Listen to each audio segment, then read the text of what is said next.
காமாட்சி விளக்குங்கிறது காமாட்சி அம்மனை குறிக்கக்கூடியது.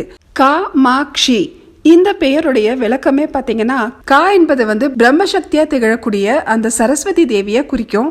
மா என்பது விஷ்ணு சக்தியா இருக்கக்கூடிய அந்த லக்ஷ்மிய குறிக்கும்.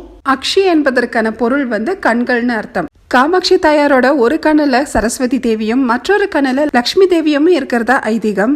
இந்த அம்மனை நம்ம வணங்கும் போது நமக்கு சரஸ்வதி தாயாரோட அனுகிரகமும் லக்ஷ்மி தாயாரோட அனுகிரகமும் சேர்ந்து நமக்கு கிடைக்கும். இந்த விளக்க நம்ம வீட்டுல ஏத்துறதுனால இச்சா சக்தி, ஞான சக்தி, கிரியா சக்தியா இருக்கும். சரஸ்வதி தாயார் லக்ஷ்மி தாயாரோட சேர்த்து பார்வதி தாயாரோட அனுகிரகமும் நமக்கு கிடைக்கும். காமாட்சி தீபத்துல காமாட்சி அம்மனோட திருவுருவம் கூடவே 2 பக்கமும் கரும்பு இருக்கும். இந்த மாதிரி இருக்கக்கூடியது தான் உண்மையான ஒரு காமாட்சி தீபம்னு சொல்லுவாங்க. இதை நம்ம வெள்ளி, பித்தளை, செம்பு இந்த மாதிரி லோகத்துலனதை நம்ம வாங்கி வீட்டுல வச்சு நம்ம விளக்கேற்றலாம். இந்த விளக்குல எப்பவுமே அந்த அம்மன் வாசம் செய்வாங்க.